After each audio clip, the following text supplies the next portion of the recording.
Burst fire and capacitors, one of the upcoming features of Star Citizen. You knew I was going to dig into this at some point, and here we are. So the general idea behind burst fire, and this was, we touched on this briefly in, I wouldn't say briefly because the original cut of that video was an hour long, but when I was looking at the 312 postmortem, and one of the things that CIG was talking about, is that burst fire from, turrets, and this is something that's coming to ships with capacitors in the future. It's intended to keep players from kind of like holding the trigger down and just spraying and praying, as it were. And so CIG's workaround for this, or CIG's fix for this, is to add capacitors to our ships, and this is something that you are going to see in the future. So what that really means is that weapons will have a certain charge level, and depending on how much energy is kind of being fed into those systems, they are going to be able to fire perhaps for a prolonged period of time, like they do in Elite Dangerous, or perhaps a very short period of time. So it's going to be kind of, the idea is, we want pilots to more skillfully use their weapons rather than just spray and pray, right? And that's a fairly noble goal. And I'm sure that most of the community would agree with that sentiment, that you don't want ships just continuously streaming out fire endlessly. It doesn't really do anything for the game. And, that's not, I think, for most of us, that's not really the game that we signed up to. And so I think we all universally agree that, this is a good idea. In fact, we've agreed with this idea for so long because it was originally introduced as the overheat mechanic, which really kind of doesn't come into play all that much in Star Citizen. So I have to kind of say that, if you want people to lay off of their weapons, whether they be projectile or whether they be energy weapons, why not simply look at adjusting the overheat mechanic? Maybe it's too lenient.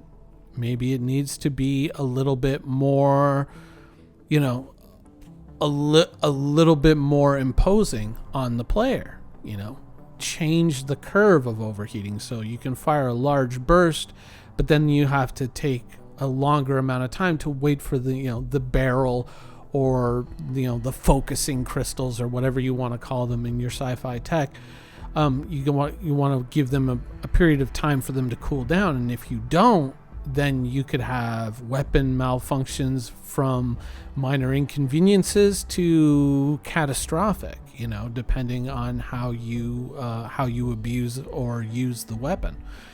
We have this in place already, so I don't understand why we're getting capacitors, because frankly we don't need them.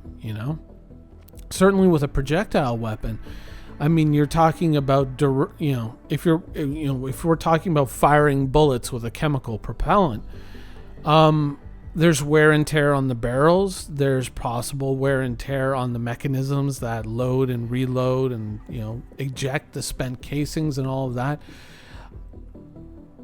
There's a lot of places where you can introduce points of failure if weapons are, abused to a certain degree. We don't really need a capacitor. We just need the overheat mechanic to work as intended. So, when I saw this, I was just like, why are you doing this?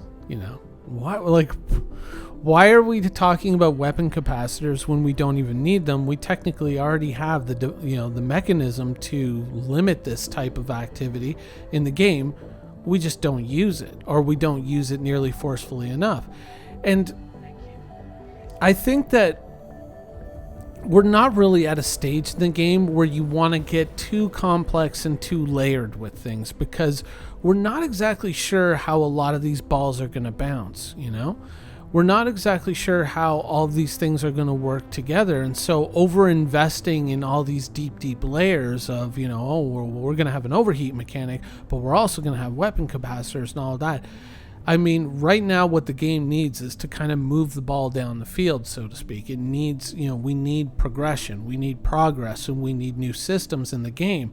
And so I think that whatever's being invested in the capacitor development of the game should probably be somewhere else, like perhaps deepening the tractor beams, or adding new functionality to ships like subcomponents and things like that, opening up new avenues in different careers, or at least moving towards completing other careers like salvage or scanning or hacking or things like that. I think that's better spent, especially if you're also having to make a UI for capacitors when there are so many features that you yourself have admitted desperately need UI reworks, and yet we're retreading the same ground with two mechanics that more or less mirror each other and deliver the same desired result. It's just that, we kind of got used to the other one and we're not really using it, we're not really thinking of it anymore, so we're going to actually redo the work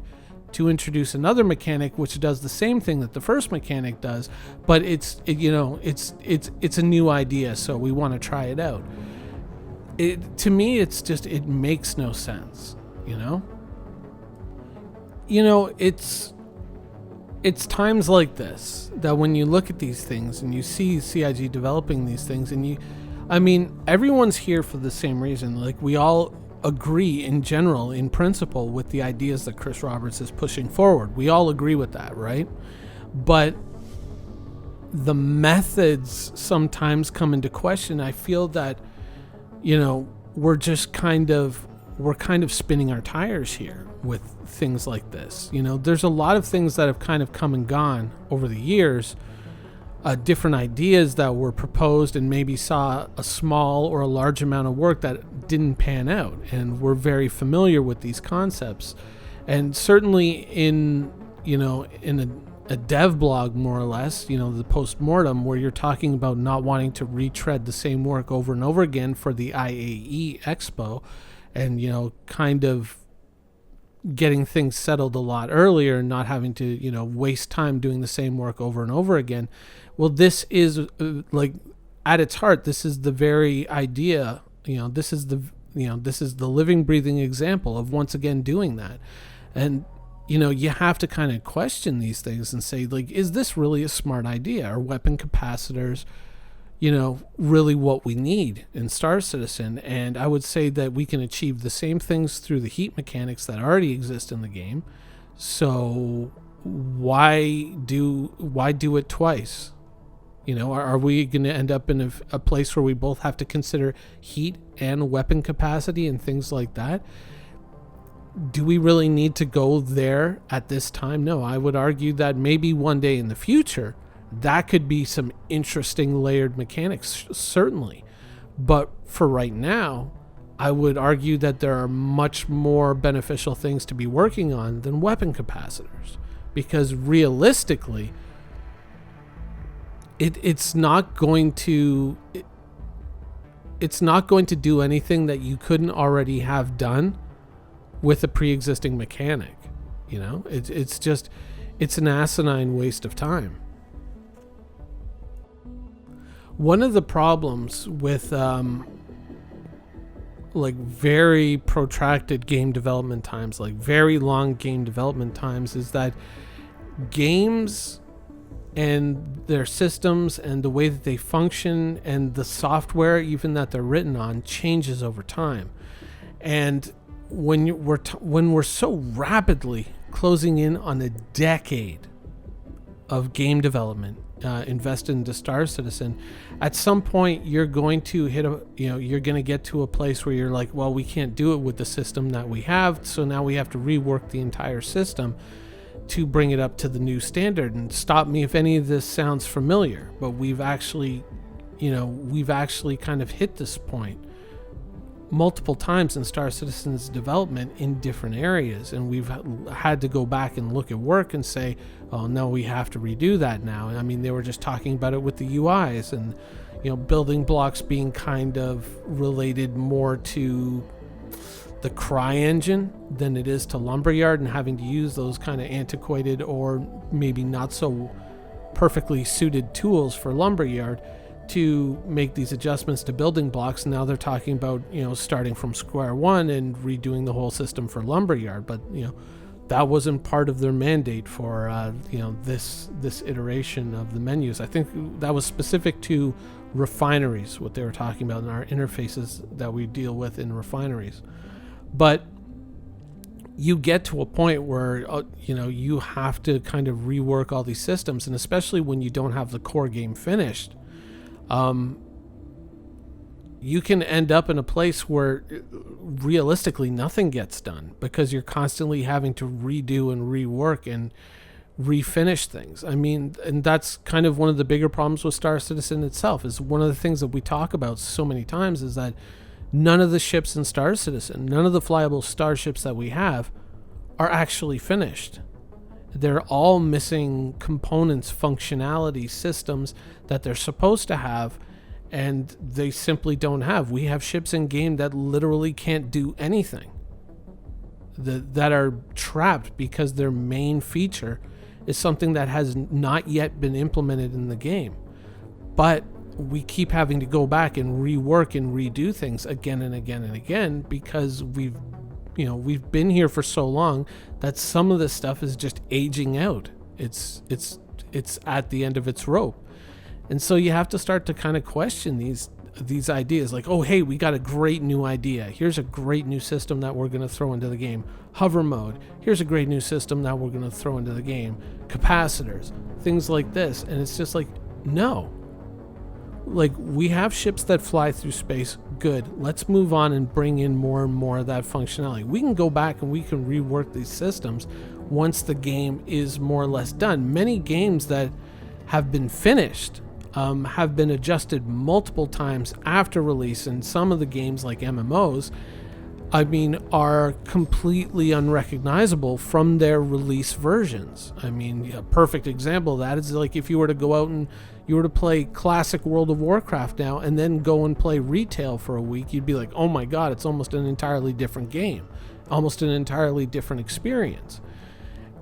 And that's true of just about any game, but the thing that you should be going for is getting that core game done and then stepping back from it and saying, okay, what do we need to change here, right? And that's kind of this problem of Star Citizen's perpetual development, is that we never end up in a firm location where we can stop and look at things and say, okay, this is where, this is something that needs to change, and that's something that needs to change. We can theory craft about these things, and we certainly do at length, but the problem is that we never really know what any of these ships or any of these professions are really capable of, because we're constantly shifting the bar around, so we have nothing stable to kind of base our analysis upon. And so, I agree with the sentiment behind weapon capacitors, but I look at it as just time wasted and time better spent elsewhere. So I know that some people out there are like, oh yeah, this is going to stop the spamming of guns. Yeah, and so would the overheat mechanic if we actually used it.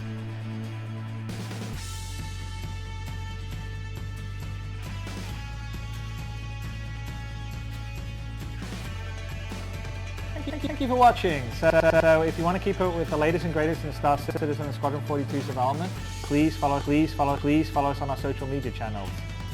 See you soon.